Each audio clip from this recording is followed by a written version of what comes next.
ओम मुनित्रयं नमस्कृत्य दुःखैः परिभाव्य च वैयाकरणसिद्धान्तकौमुदीयं विरच्यते श्रौत्रार्हन्ति च नैर्गुण्यैर्महर्षिभिर्हरिदिवन्तोऽष्टुयमानोऽप्यगुणो विभुर्विजयते तरां नमः सर्वेभ्यः श्रोतृभ्यः। अस्माभिः गतपाठे यद्यत् पठितं तद् एकवारं स्मरामः। वयं वैयाकरणसिद्धान्तकौमुदी इत्याख्यस्य ग्रन्थस्य तत्र साधारणस्वरप्रकरणं पठन्तः स्मः। अस्य प्रकरणस्य अस्माकं क्रमे द्वितीयः पाठः गतपाठः प्रवृत्तः। अस्मिन् द्वितीये पाठे तत्र विगतपाठे अनुदात्तं पदमेकवर्जम् इति या परिभाषा पठिता तस्याः परिभाषायाः उदाहरणसम्बद्धचर्चा एव अस्माभिः गते पाठे कृता। तत्र यस्मिन् पदे यस्योदात्तः स्वरितो वा विधीयते तमेकम् अचं वर्जयित्वा शेषं तत्पदम् अनुदात्ताच्कं स्यात् इति सूत्रार्थः दृष्टः। गोपायतन्नः इति उदाहरणं दृष्टं। ततः उक्तम् अत्र सनाद्यन्ताः इति धातुत्वे धातुस्वरेण यकाराकारः उदात्तः शिष्टम् अनुदात्तम् इति तत्र उक्तं। ततः च तत्र वार्तिकं पठितं सतिशिष्टस्वरबलीयस्त्वमन्यत्र विकरणेभ्यः इति वाच्यं। नाम चरमां गतिं लब्ध्वा यः स्वरः तत्र सम्प्राप्तः भवति, यस्मिन् सति शिष्यते सः सतिशिष्टस्वरः तस्य बाधकः भवति इति। नाम तादृशः शिष्टस्वरः बलीयस्त्वं भजते परन्तु विकरणेभ्यः अन्यत्र।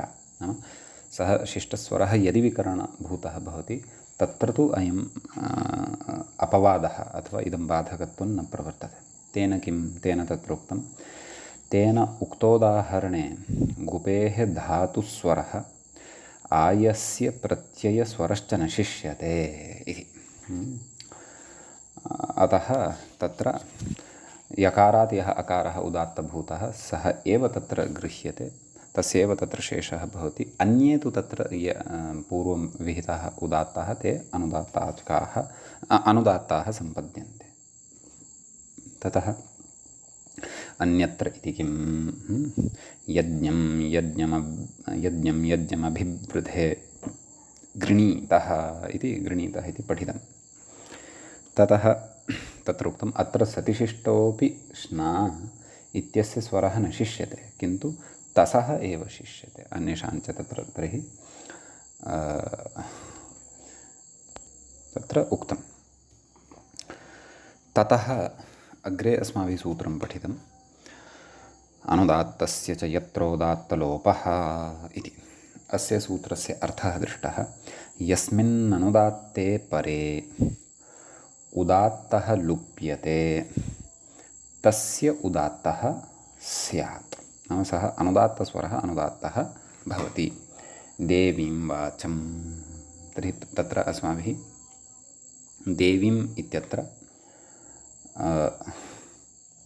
तदेव अत्र ङीबुदात्तः इत्युक्तं खलु, एवं किल?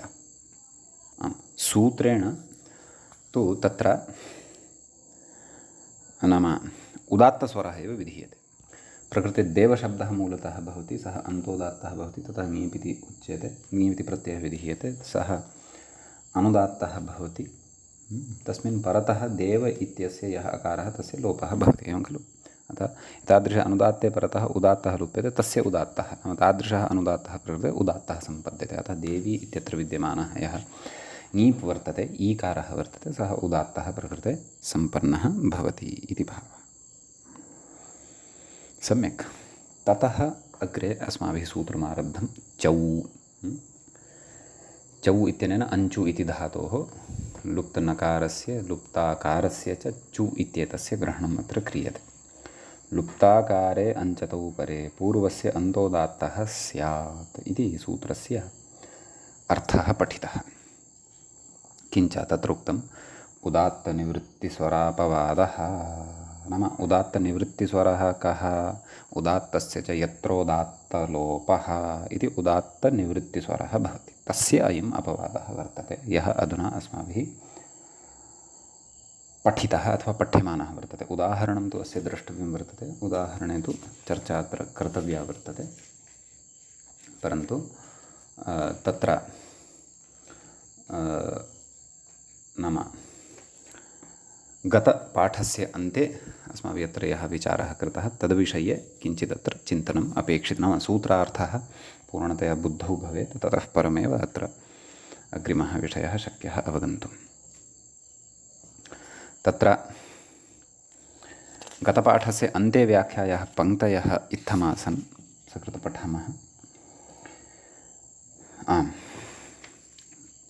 उदात्तनिवृत्ति इति कृदुत्तरपदप्रकृतिस्वरेणोदात्तस्य अञ्चत्यकारस्य अचः इति लोपे सति अनुदात्तस्य च इति सूत्रेण उदात्तः प्राप्तः तस्य अयम् अपवादः इत्यर्थः इति तत्रोक्तम्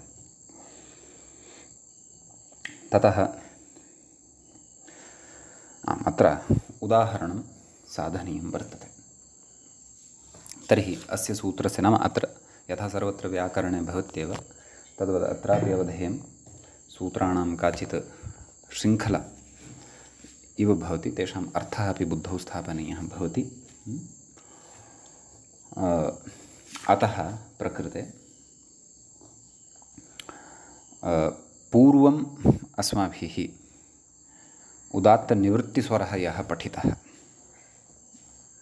एवं खलु नाम अनुदात्तस्य च यत्रोदात्तलोपः तेन किमुक्तं यस्मिन् उदात्ते परे उदात्तः लुप्यते नाम उदात्तस्य निवृत्तिः यत्र भवति उदात्तनिवृत्तिस्वरः तस्य उदात्तः स्यात् तत्र उदात्तस्य प्रवृत्तिरपि भवति नाम उदात्तस्य निवृत्तिः भवति अन्यस्य कस्यचित् अनुदात्तादेः स्वरस्य उदात्तविधानं च भवति अतः तत्र उदात्तनिवृत्तिस्वरः इति उच्यते तस्य कृते अतः तस्य अयम् अपवादः भवति लुप्ताकारे अञ्चतौ परे पूर्वस्य अन्तोदात्तः स्यात् अन्तोदात्तविधानमत्र क्रियते इति भावः अस्तु तर्हि एतावान् विशेषः अस्माभिः गते पाठे पठितः अयम् अस्माकं क्रमे तत्र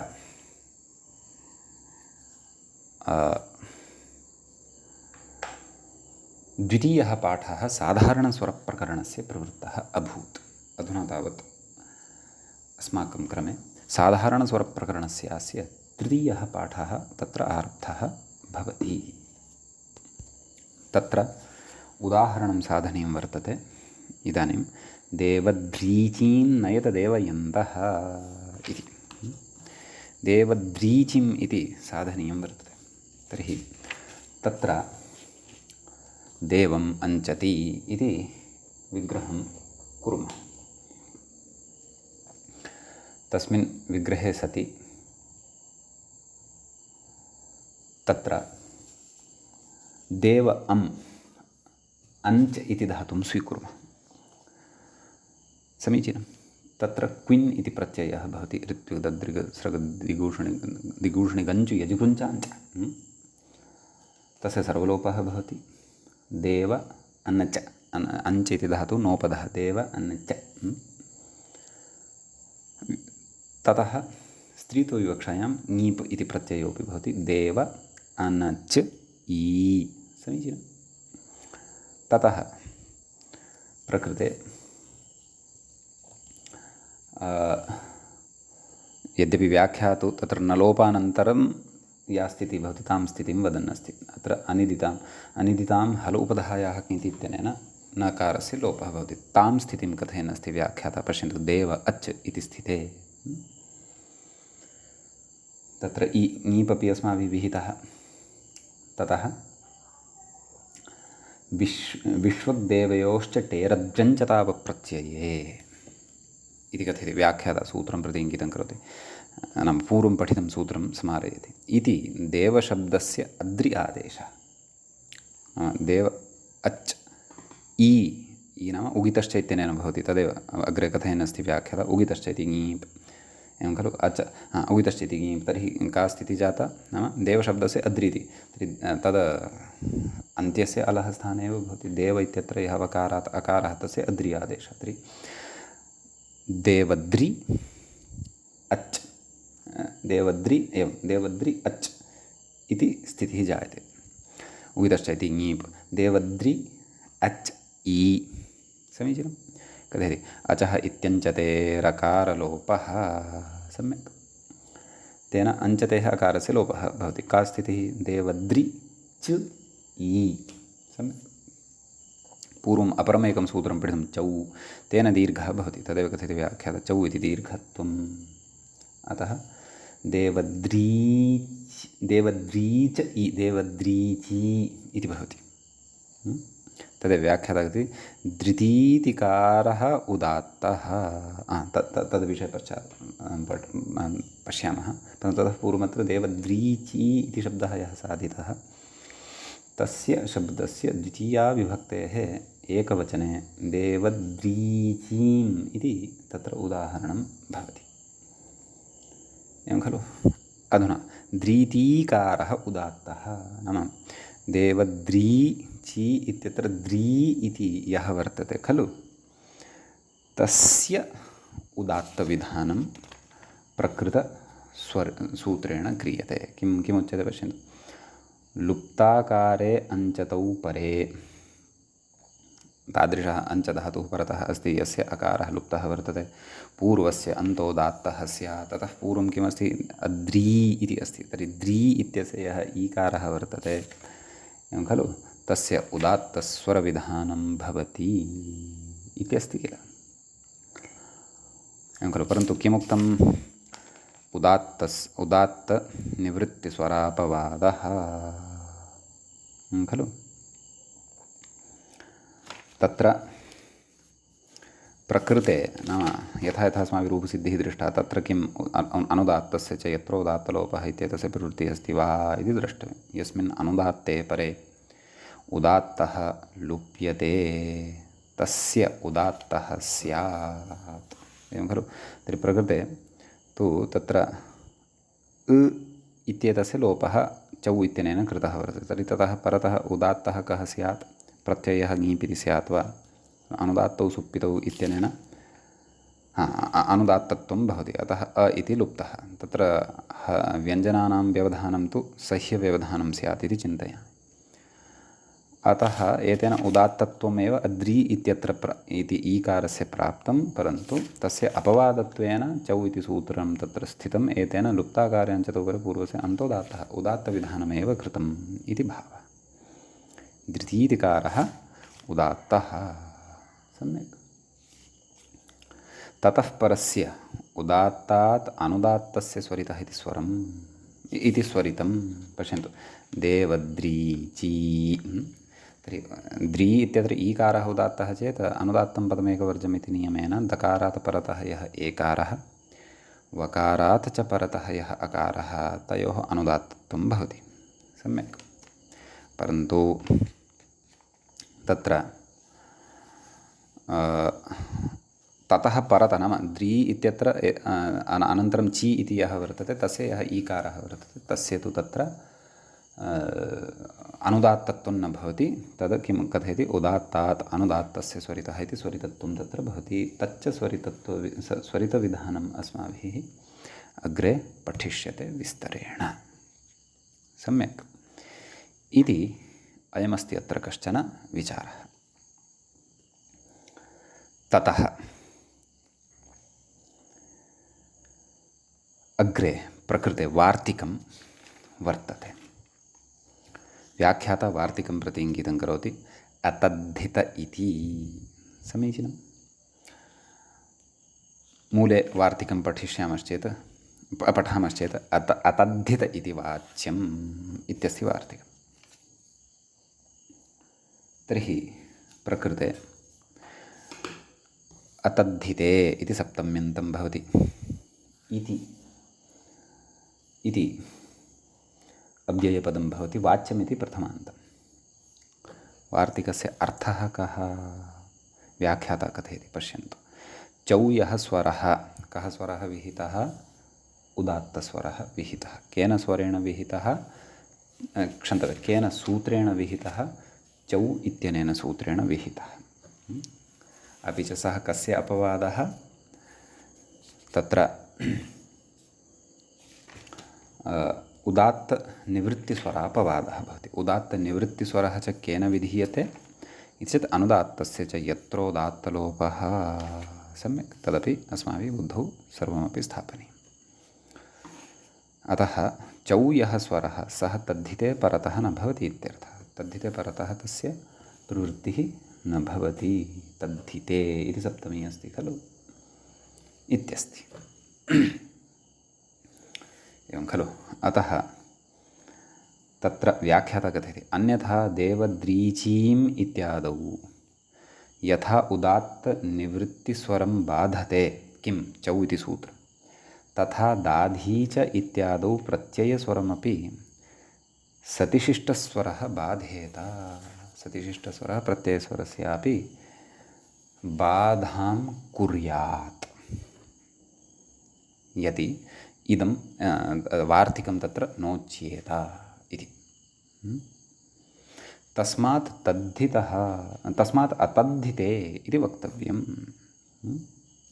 अस्मिंश्च सति उदात्तनिवृत्तिस्वरस्य अयम् अपवादः इति फलितम्। वस्तुतः तु उदात्तनिवृत्तिस्वरस्य अपवादः सूत्रं भवति। किं? चौ किम् उक्तं तत्र? लुप्ताकारे अञ्चतौ परे पूर्वस्य अन्तोदात्तः स्यात्, उदात्तनिवृत्तिस्वरापवादः इत्युक्तं। प्रकृते किं वदन्नस्ति व्याख्याता? नाम पुनः पठामः। चौ यः स्वरः सः तद्धिते परतः न भवति इत्यर्थः। सम्यक्। नाम चौ इति सूत्रेण यः स्वरः विहितः सः तद्धिते प्रत्यये परतः न भवति। तेन कः अन्तोदात्तविधानं कृतं खलु, तेन सः अन्तोदात्तस्वरः कृतः।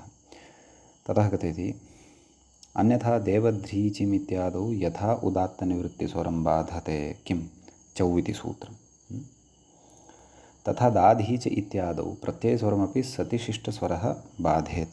समीचीनं। तस्मात् अतद्धिते इति वक्तव्यं। सम्यक्। अस्मिंश्च सति, अस्मिंश्च नाम कस्मिन्?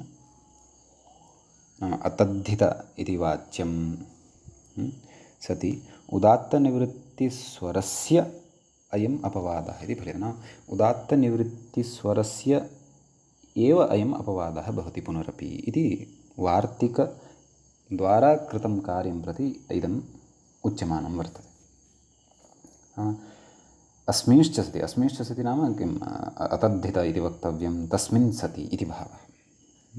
अस्तु, एकवारं तत्र पश्यामः। नाम अस्मिंश्च सति उदात्तनिवृत्तस्वरस्यायम् अपवादः इति यदुच्यते तस्य पूर्णतया स्पष्टता दाधीच इति, दाधीचः माधूचः इति अनयोः द्वयोः उदाहरणयोः सिद्ध्या स्पष्टता भवेत्। तत्र व्याख्याता कथयति, दाधीच इति दधि अच अण इति स्थिते दधि अञ्चत् इति विग्रहः भवति। ततः क्विन् तस्य सर्वबहारलोपः भवति। उपपदसमासः, प्रातिपदिकसंज्ञा, ततः नकारलोपः, अचः इत्यनेन अकारलोपः, तर्हि दधि च पुनः नैव अकारलोपः तु प्रकृते सत्यं, तेनैव। ततः चौ इत्यनेन दीर्घः अपरः चौ इति शब्दः यः वर्तते, दधीच इति शब्दः सिद्धः भवति। ततः तद्धिते कञ्चन अर्थम् आदाय प्रकृते अणप्रत्ययः भवति। दधीच अण, अणः अवशिष्यते अ, आदिवृद्धिः भवति, दाधीच इति भवति। प्रथमविभक्तेः एकवचनं दाधीचः इति भवति। सम्यक्। इदानीं प्रकृते लुप्ताकारः चु इति शब्दः परतः वर्तते। नाम अञ्चु धातोः यः तत्र उकारस्य इति संज्ञा भवति, परन्तु सः परतः वर्तते, च इति अवशिष्यते तस्य। ततः पूर्वं दीर्घः ईकारः वर्तते, दधी च। अण अपि अस्ति, दधी दाधी च।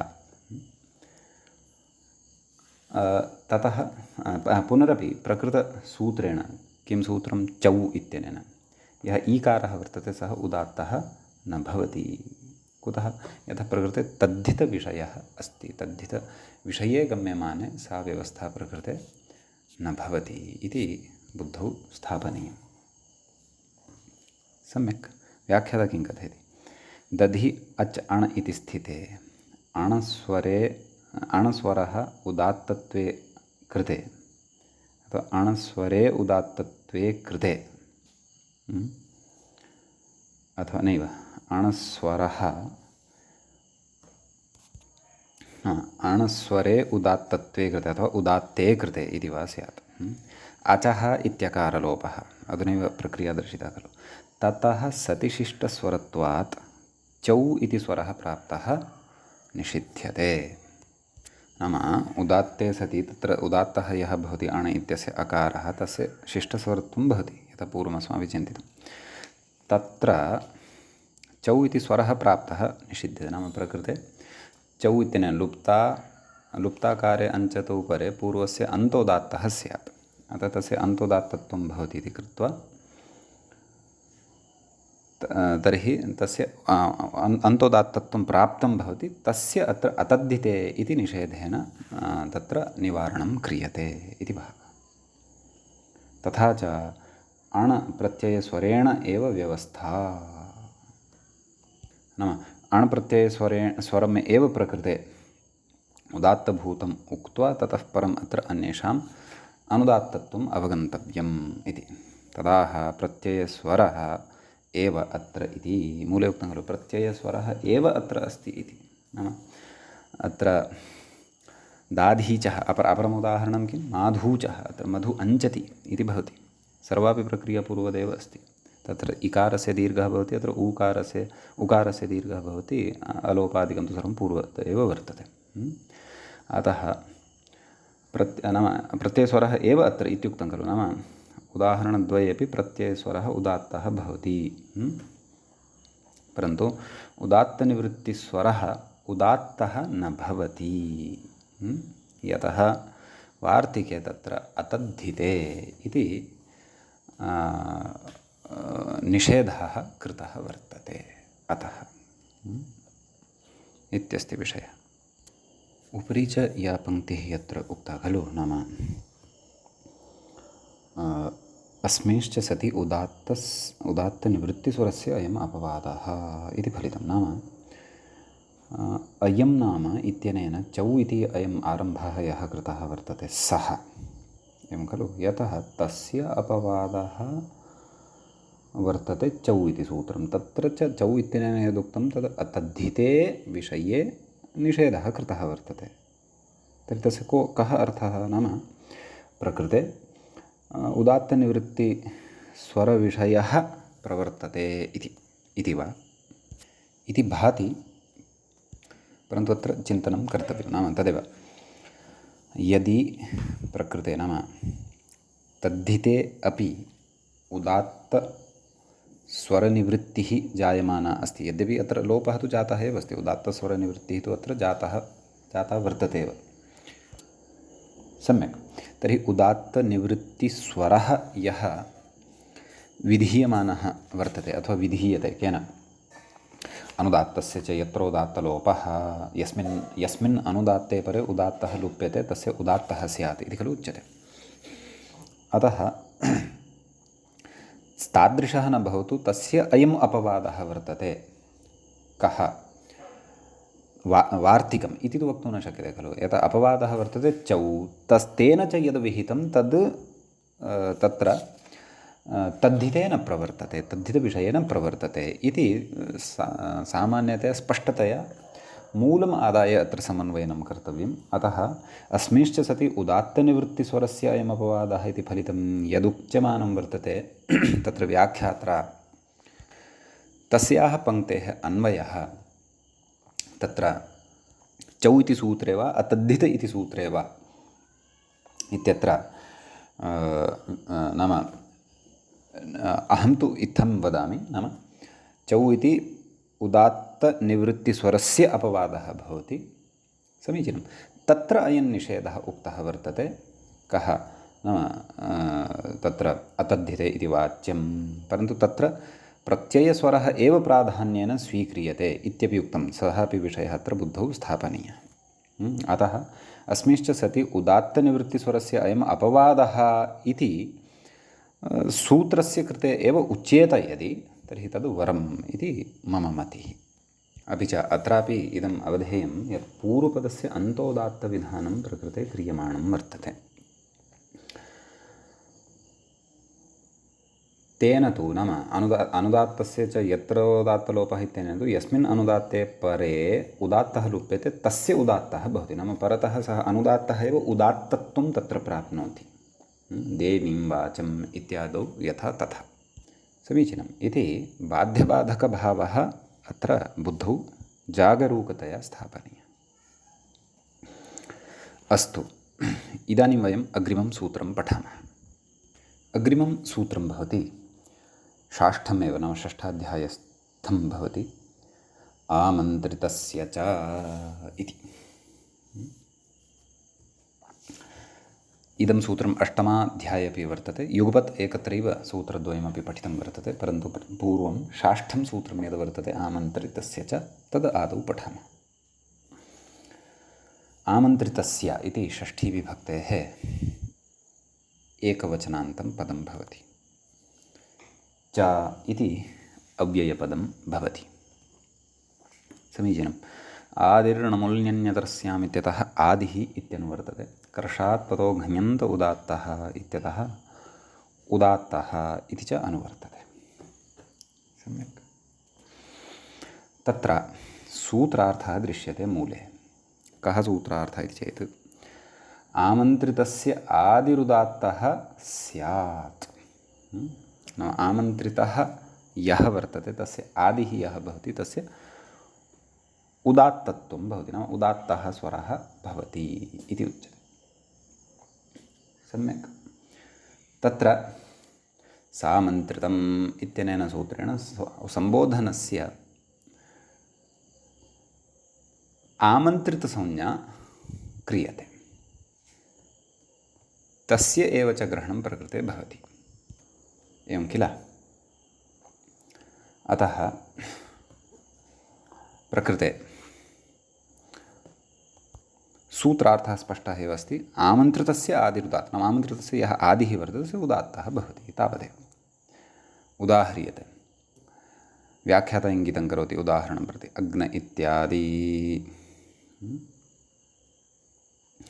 अग्रे कथयति सामन्त्रितम् इत्यनेन आमन्त्रितत्वं, नाम सामन्त्रित इत्यनेन सम्बोधनस्य आमन्त्रितसंज्ञा भवति इति भावः। अतः तत्र वेदवाक्यमस्ति अग्न इन्द्र वरुण मित्रदेवाः। सम्यक्। अत्र अग्ने इन्द्र वरुण मित्रदेवाः एतानि सर्वाणि पदानि आमन्त्रितसंज्ञकानि, नाम सम्बोधने वर्तन्ते इति भावः। तत्र प्रकृतसूत्रं यद् वर्तते आमन्त्रितस्य च एतेन अत्र सर्वेषामपि उदात्तः भवति। आमन्त्रितस्य आदिः उदात्तः भवति। अपि च अवशिष्टाः ये भवन्ति येषु तेषाम् अनुदात्तं पदमेकवर्जम् इत्यनेन अनुदात्तस्वरविधानं भवति। अग्न इत्यत्रापि द्रष्टुं शक्नुवन्ति, इन्द्र इत्यत्रापि, मित्र इत्यत्रापि, वरुणाः मित्र इत्यत्रापि, देवाः इत्यत्रापि, एवं मध्ये वरुण इत्यत्रापि। सर्वत्रापि आदिः स्वरः यः वर्तते सः उदात्तः वर्तते। अन्ये तु तत्र परिशेषात् अनुदात्ताः वर्तन्ते, अथवा देवाः इत्यत्र स्वरितविधानं वर्तते, तच्च अग्रे पठिष्यते। समीचीनम्। इति अयम् एतत् सूत्रगतः विशेषः भवति। इदानीम् अग्रिमं सूत्रम् अष्टमिकं सूत्रं पठामः। तत्र सूत्रं समानं भवति। आमन्त्रितस्य च प्रथमे पादे 9 इदं सूत्रं भवति अष्टमाध्याये। एवं खलु? तत्र पदस्य इति अधिकारः, पदात् इति चापि अधिकारः, अनुवर्तते। अनुदात्तं सर्वमपदादौ, अनुदात्तं सर्वमपदादौ, सर्वम् अपदादौ इति च अनुवर्तते। कः सूत्रार्थः इति चेत् मूले द्रष्टव्यं। पदात् परस्य अपदादिस्थितस्य, नाम किञ्चन पदमपेक्षितं, तस्मात् पदात् परतः अपदादिस्थितस्य आमन्त्रितस्य, नाम पदस्य आदौ न भवेत् तादृशस्य आमन्त्रितस्य सर्वस्य अनुदात्तः स्यात्। सर्वस्यापि अनुदात्तविधानम् एतेन क्रियते।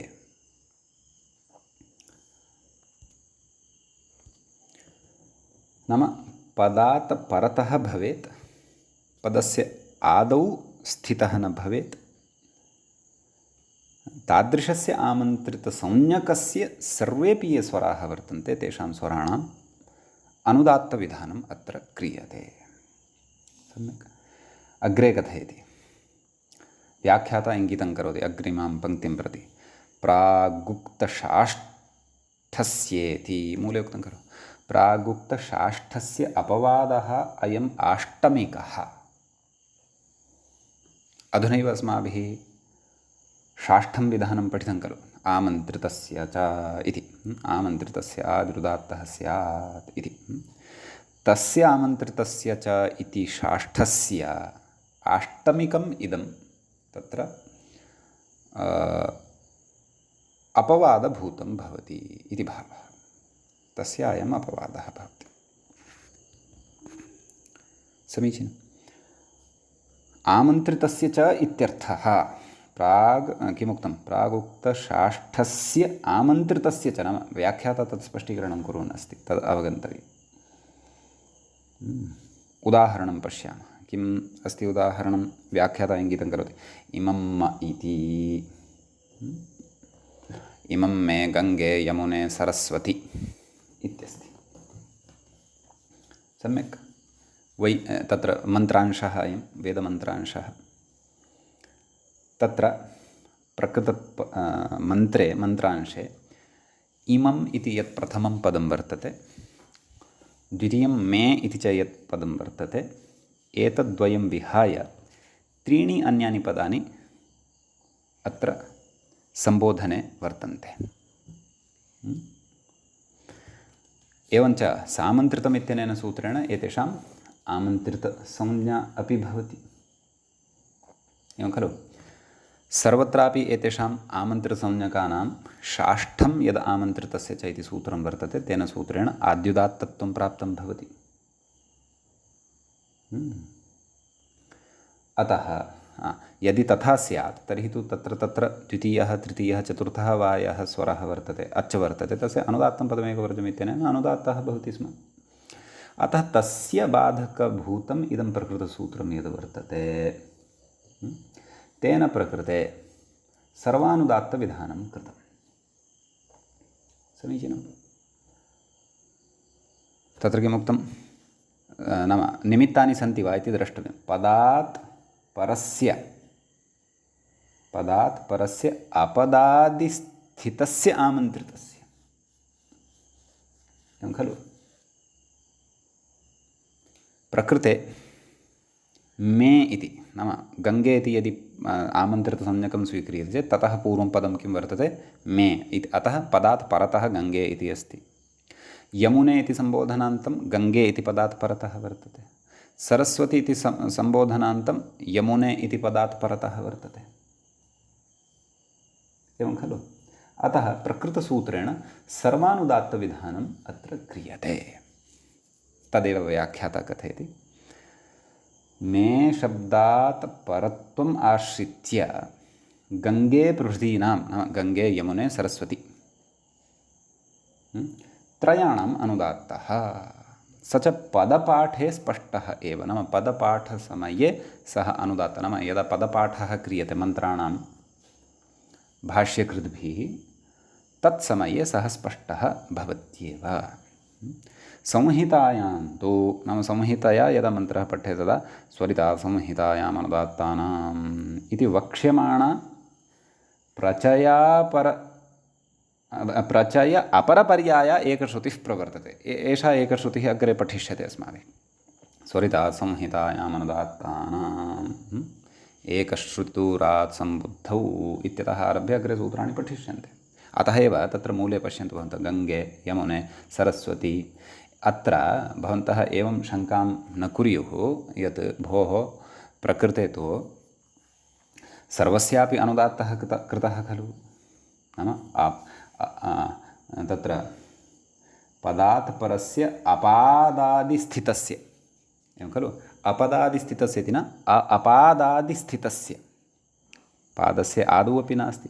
अतः सर्वस्यापि अनुदात्तविधानम् अत्र कृतमेव अस्ति इति कृत्वा गङ्गे यमुने सरस्वती इत्यत्र कति अचः वर्तन्ते। सर्वेषामपि अनुदात्तचिह्नविधानम् अथवा अनुदात्तचिह्नदर्शनं तु सर्वेषु अत्र न खलु जायमानम् अस्ति।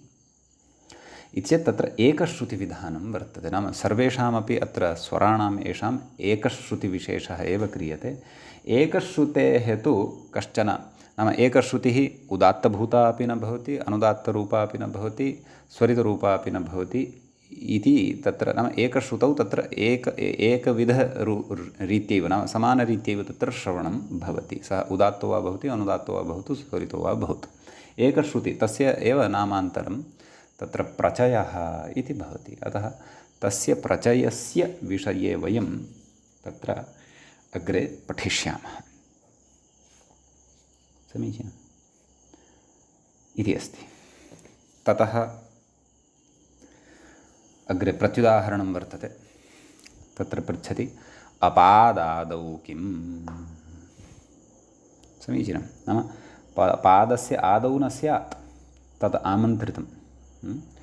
शुतुद्रि स्तोमम् कथयति षाष्ठेन आमन्त्रितस्य च इत्यनेन आद्युदात्तः कस्य शुतुद्रि इत्येतस्य।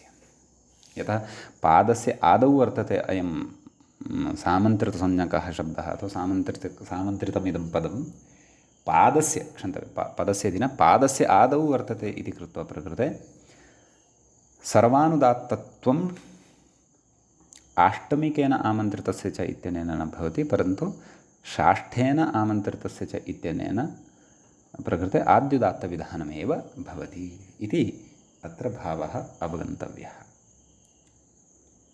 समीचीनं। ततः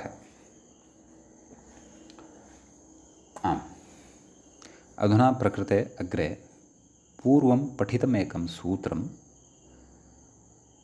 स्मार्यते। यतः आमन्त्रितसंज्ञकस्य चर्चा प्रकृते जायमाना अस्ति इति कृत्वा आमन्त्रितसंज्ञकविषये पूर्वं पठिताः अन्येपि विषयाः अत्र स्मार्यन्ते। ततः परम् अत्र अग्रे ये विशेषाः उक्ताः वर्तन्ते तेषां विचारः करिष्यते। व्याख्याता इङ्गितं करोति आमन्त्रितं पूर्वं मूलं पश्यामश्चेत् आमन्त्रितं पूर्वमविद्यमानवत् इति सूत्रं पूर्वं पठितं वर्तते। हलन्तपुल्लिङ्गप्रकरणे अस्माभिः पठितम् एवं खलु। अस्य कः अर्थः सः स्मर्तव्यः। नाम यस्य निघातादि नाम अनुदात्तादिकार्यस्य विधानं कृतं भवति तादृशात् पदात् पूर्वं यत् आमन्त्रितसंज्ञकं पदं भवति सः अविद्यमानवत् तद् अविद्यमानवत् भवति। एवं खलु। नाम सः दृश्यते परन्तु अयम् अतिदेशः वर्तते। नाम अविद्यमानवत्वं तत्र क्रियते इति। सम्यक्। एवं तर्हि तस्मात् अविद्यमानात् परतः यत् पदं वर्तते तत् पदं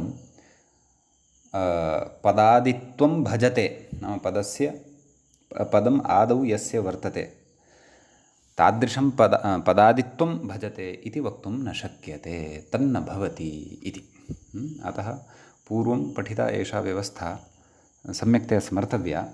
तेन अत्र विषयस्य स्पष्टीकरणं स्यात्। समीचीनम्। आं कथयति अग्रे। एवम् आमन्त्रितं च इति आमन्त्रितं पूर्वमिति व्याख्याता उक्तवान् खलु। ततः कथयति अग्न इन्द्रेति। मूले पश्यन्तु, अग्न इन्द्र इति अस्ति। सर्वाणि षाष्ठ्येन आद्युदात्तानि इति कथयति। अत्र तदेव आमन्त्रितं पूर्वं विद्यमानवत् अग्न इन्द्र उभयमपि नाम पदं यद् वर्तते तत् सम्बोधने वर्तते। अग्ने तत्र शाकल्यलोपः वर्तते। तत्र इन्द्र इत्यस्मात् पूर्वं आमन्त्रितं पूर्वं विद्यमानवत् अग्न इति यत् पदं वर्तते तस्य तत्र अविद्यमानवत्वं भवति। केन? आमन्त्रितं पूर्वं विद्यमानवत् इति। अतः पूर्वं पदमेव नास्ति इति कृत्वा इन्द्र इति यः शब्दः वर्तते तस्य आष्टमिकेन पदात् परस्य अपादादिस्थितस्य, अपादादित्युक्तम्, इदानीम् अग्ने इति तु नास्ति इति कृत्वा अत्र पादादित्वम् आयातं कस्य? इन्द्र इत्येतस्य। अतः तस्य अनुदात्तः न भवति, अपि तु किम्? आद्युदात्तमेव भवति। अतः इन्द्र इत्यत्र यः इकारः वर्तते तस्य आद्युदात्तत्वम् एव प्रकृते भवति इति भावः। एवं खलु? तदेव कथयति अग्रे व्याख्याता कथयति निघातो नेति मूले उक्तं खलु। अत्रेन्द्रादीनां निघातो न आदिशब्देन तादृशानि अन्यान्यपि अपि अत्र उदाहरणानि द्रष्टव्यानि।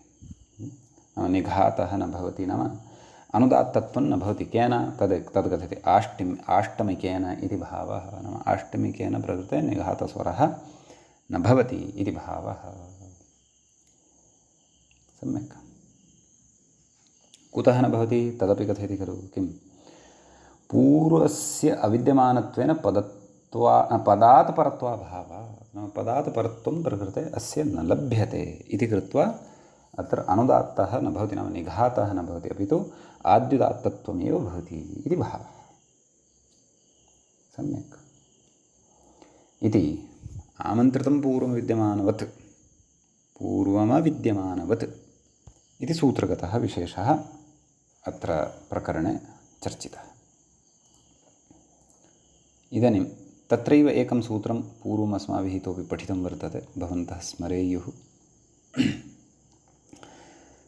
तत्सूत्रमपि प्रकृते आदाय विशेषं कथयन्नस्ति ग्रन्थकारः। नामन्त्रिते इति आदौ व्याख्याता इङ्गितं करोति, मूले अस्ति सूत्रं। नामन्त्रिते समानाधिकरणे सामान्यवचनम् इत्यस्ति। नामन्त्रिते समानाधिकरणे सामान्यवचनं कः अर्थः? विशेष्यं समानाधिकरणे आमन्त्रिते परे न अविद्यमानवत् स्यात्, नाम विद्यमानवदेव भवति। तस्य निषेधः अयं वर्तते। कस्य? यत् सूत्रमस्माभिः आमन्त्रितं पूर्वमविद्यमानवत् इति पठितं तस्य अयं निषेधः। अयमपि निषेधः अस्माभिः पूर्वं पठितः वर्तते। तस्य अर्थः च स्वयम् उच्यमानः वर्तते। तत्र व्याख्यातादौ किं कथयति इति पश्यन्तु। कथयति अत्रोत्तरसूत्रस्थं सामान्यवचनम् अत्र सम्बन्धनीयम् इति भाष्यम्। अस्तु आदौ अस्तु तद्व्याचष्टे विशेष्यमिति। तत्पश्चात् अग्रे न प्रायः अग्रे कथयन्नस्ति। अस्तु मूले सूत्रार्थमपि स्वयमेव कथयन्नस्ति, तत् पश्यामः। सामानाधिकरणे आमन्त्रिते परे विशेष्यं पूर्वं, नाम पूर्वं विशेष्यपदं यदि अस्ति, परतः विशेषणपदं यदि सामानाधिकरणभूतं यदि अस्ति, तर्हि अविद्यमानवन्न नाम अविद्यमानवद्भावः तस्य न भवति। नाम सः विद्यमानवत्वमेव भजते इति भावः। विशेष्यमिति विशेष्यसमर्पकम् इत्यर्थः इति च कथयति। एवं खलु? तर्हि उदाहरणानि अपि द्रक्ष्यामः। ततः पूर्वं व्याख्याता किं कथयति इति पश्यामः। क्वचित्तु नामन्त्रिते सामानाधिकरणे सामान्यवचनम्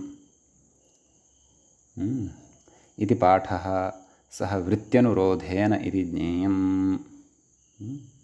नामन्त्रिते सामानाधिकरणे सामान्यवचनम्। क्व एषः पाठः? क्वचित् नामन्त्रिते सामानाधिकरणे सामान्यवचनं।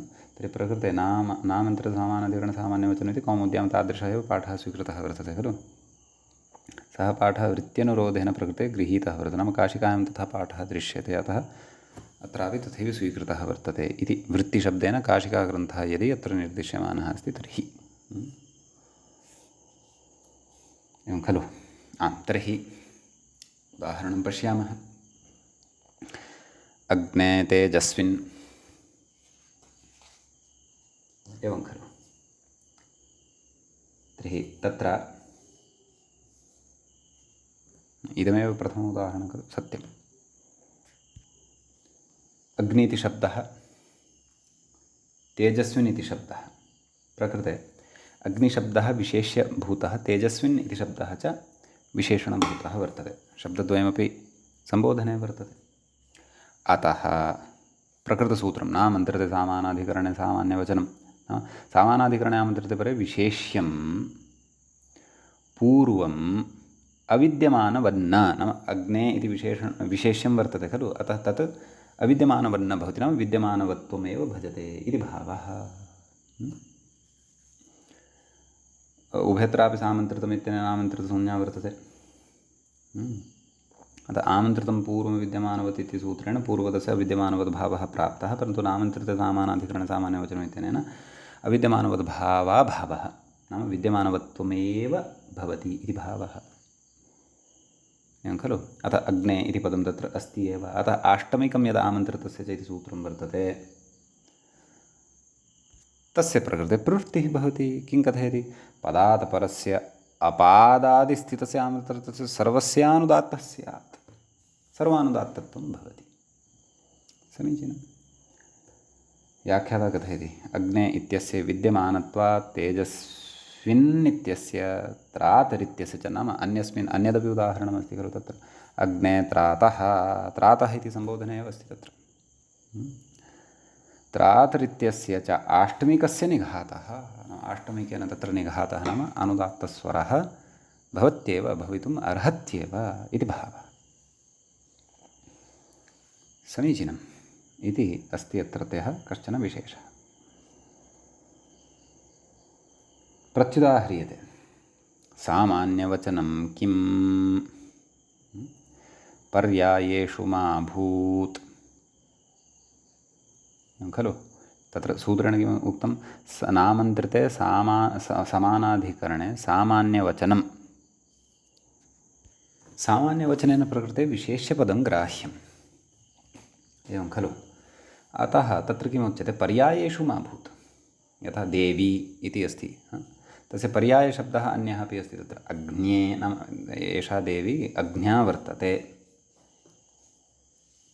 एवं खलु। अतः प्रकृते पर्यायेषु मा भूत्, नाम पर्यायेण आमन्त्रितशब्दाः ये वर्तन्ते तर्हि पूर्वस्य अविद्यमानवद्भावः न भवति, नाम पूर्वं विद्यमानः एव भवति इति कृत्वा अग्ने देवी सरस्वती इत्यत्र देवी इत्यस्य सर्वानुदात्तता अपि न भवति, यतः तद् पदात् परतः वर्तते इति कृत्वा, एवं खलु। इति अग्ने देवी सरस्वती इत्यत्र उक्तम्। इदानीं प्रकृते व्याख्याता किं कथयति इति पश्यामः।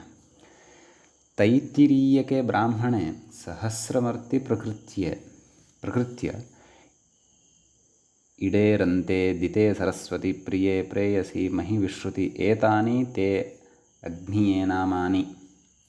वृत्तौ तु इडे काल्ये विहव्ये इति पाठः स तु शाखान्तरे द्रष्टव्यः। समानाधिकरणग्रहणं क्व प्रकृतसूत्रे एव समानाधिकरणे इत्यत्र विचारं करोति अधुना। समानाधिकरणग्रहणं पाणिनिमते अग्न इन्द्र वरुण इत्यादौ व्यधिकरणनिवृत्त्यर्थं, भाष्यकृन्मते विस्पष्टार्थं सामान्यवचनापेक्षत्वात् तत्र सामानाधिकरण्यस्य अवश्यं स्थितत्वात् इति समानाधिकरणपदस्य निवेशः कुतः कृतः वर्तते तद्विषये अत्र चर्चा काचित् कृता वर्तते इति एतावान् विशेषः आमन्त्रितस्य च इत्यस्य प्रपञ्चने अत्र अस्ति। तत्र षाष्ठमामन्त्रितस्य च साप्तमिकं च आमन्त्रितस्य च इति सूत्रं पठितं। पुनः आमन्त्रित संज्ञासम्बद्धाः अन्येपि पूर्वं विशेषाः ये पठिताः तान् विशेषान् पुरस्कृत्य चापि प्रकृते तत्र स्वरगतः विशेषः, स्वरगतः अवान्तरः विशेषः अपि अत्र चर्चितः। समीचीनम्। इदानीम् अग्रिमं सूत्रं पठामः। व्याख्याता अग्रिमसूत्रं प्रति इङ्गितं करोति, कथयति सामान्यमूले पश्यामश्चेत् सामान्यवचनं विभाषितं विशेषवचने इत्यस्ति। तत्र कोष्ठकयोः पाठः स्वीकृतः वर्तते। सामान्यवचनं तत्र तस्य कोष्ठके ग्रहणे अस्ति किञ्चन प्रयोजनं। तर्हि पदच्छेदः सर्वादौ द्रष्टव्यः। सामान्यवचनं प्रथमाविभक्तेः एकवचनं वचनान्तमिदं पदं भवति। सामान्यस्य वचनं सामान्यवचनमिति तत्र विग्रहः क्रियते। समीचीनं। विभाषितम् इति प्रथमाविभक्तेः एकवचनान्तं भवति। विशेषवचने विशेषस्य वचनं विशेषवचनं तस्मिन् विशेषवचने इति एवं च तत्र विग्रहः कर्तव्यः। ततः नाम प्रकृते नामन्त्रिते समानाधिकरणे ततः आमन्त्रिते समानाधिकरणे इत्यनुवर्तते। आमन्त्रितं पूर्वविद्यमानवत् इति सर्वाणि अपि नाम अस्य सूत्रस्य सर्वाणि अपि पदानि अत्र अनुवर्तन्ते। नाम समग्रं सूत्रम् अनुवर्तते। पदस्य इति च अधिकारे वयम् अत्र स्मः।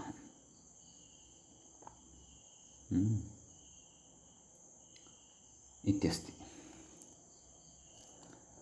तत्र सूत्रस्य अर्थस्य कथनात् पूर्वं कश्चन विशेषः उच्यमानः अस्ति ग्रन्थकारेण। अत्र भाष्यकृता बहुवचनमिति पूरितं। बहुवचनम् इत्यस्यापि प्रकृते योजनम् अथवा पूर्णं कृतं वर्तते इति भावः। तत्र व्याख्याता कथयति बहुवचनमिति पूर्वनिषेधस्य अस्य विकल्पस्य च विषयविभागार्थम् अत्र बहुवचनमिति योजितं वर्तते। नाम तस्य तत्प्रयोजनं प्रकृते भवति इति भावः। तथा पुनः मूले इतोपि कथयन्नस्ति खलु। अत्र भाष्यकृता बहुवचनमिति पूरितं सामान्यवचनमिति पूर्वसूत्रे योजितं। सामान्यवचनमिति पूर्वस्मिन् सूत्रे योजितं प्रकृते बहुवचनमिति योजितं वर्तते। अतः भाष्येष्टिं पुरस्कृत्य प्रकृते सूत्रार्थः क्रियमाणः वर्तते इति भावः। सूत्रार्थः द्रष्टव्यः। आमन्त्रितान्ते विशेषणे परे तादृशं विशेषणं यदा परतः भवेत् यत् आमन्त्रितान्तं भवेत्। पूर्वं बहुवचनान्तं पूर्वं तु बहुवचनान्तम् अपेक्षितम्।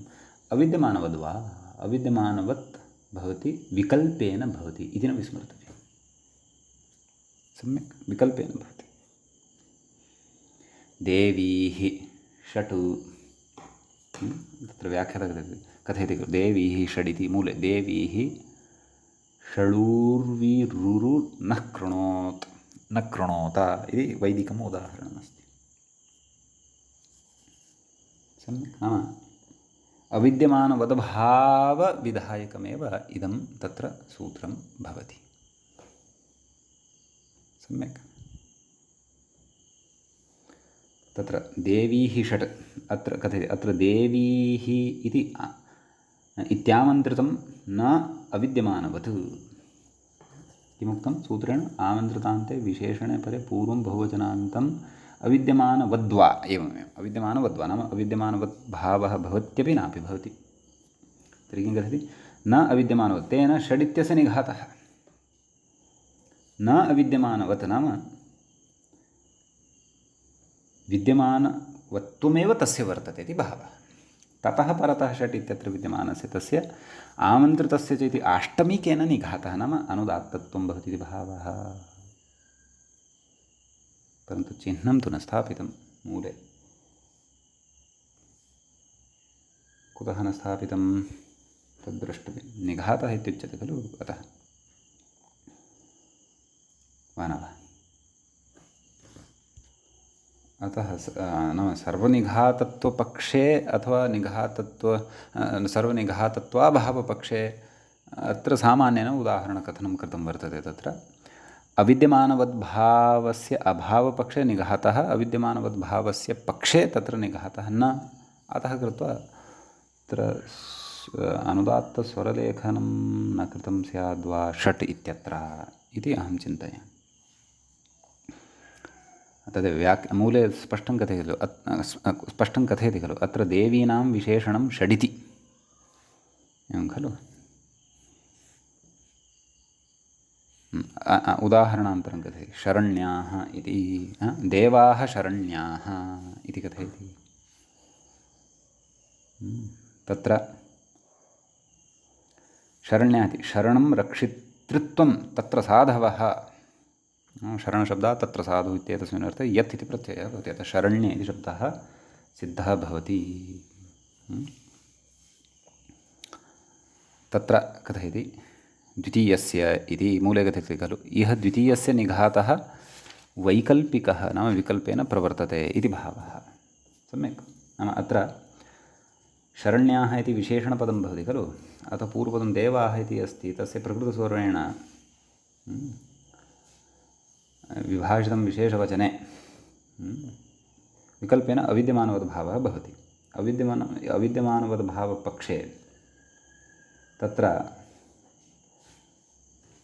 पदादित्वं न भवति। अतः प्रकृतसूत्रे सूत्रं यद् वर्तते किं नाम आष्टमिकम् आमन्त्रितस्य च, एवं खलु वा न वा? तेन सर्वानुदात्तत्वं न भवति, परन्तु आमन्त्रितस्य च इत्यनेन सूत्रेण आद्युदात्तत्वं भवति इति भावः, एवं खलु। व्याख्याता किं कथयति, मूले किम् उक्तम्, अत्र द्वितीयस्य निघातः वैकल्पिकः, नाम विकल्पेन निघातः, नाम अनुदात्तत्वं भवति इति भावः। द्वितीयस्य शश शब्दस्य शरण्यशब्दस्य च इत्यर्थः, नाम उदाहरणद्वये अपि शश इत्यत्र षट् इति यदस्ति, शरण्याः इत्यत्र च मूलशब्दः यः शरण्य इति वर्तते, इत्यनयोः उभयोः अपि इति भावः इति एतावान् विशेषः अस्मिन् सूत्रे भवति। इदानीं वयम् अग्रिमं सूत्रम् अत्र पश्यामः। तत्र व्याख्याता इङ्गितं करोति मूलसूत्रं प्रति, सुबामन्त्रिते मूलं पश्यामश्चेत् सुबामन्त्रिते पराङ्गवत्स्वरे इति भवति सूत्रं। द्वितीयाध्याये प्रविष्टः अधुना ग्रन्थकारः। सूत्रस्य पदच्छेदः द्रष्टव्यः। सूत्रे प्रथमं पदं भवति सुप्, द्वितीयं पदं भवति आमन्त्रिते, सम्यक्। तृतीयं पदं भवति पराङ्गवत्। सुप् इति प्रथमान्तं भवति, आमन्त्रिते इति सप्तम्यन्तं भवति, पराङ्गवत् इति अव्ययं भवति।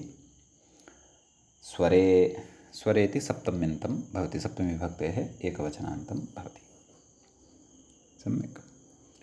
सुपत्र प्रत्ययानां प्रत्याहारः भवति, अतः प्रत्ययग्रहणे दन्ताः इति नियमेन प्रकृते सुबन्तम् इति अर्थः आयाति, इति अर्थः लब्धः भवति।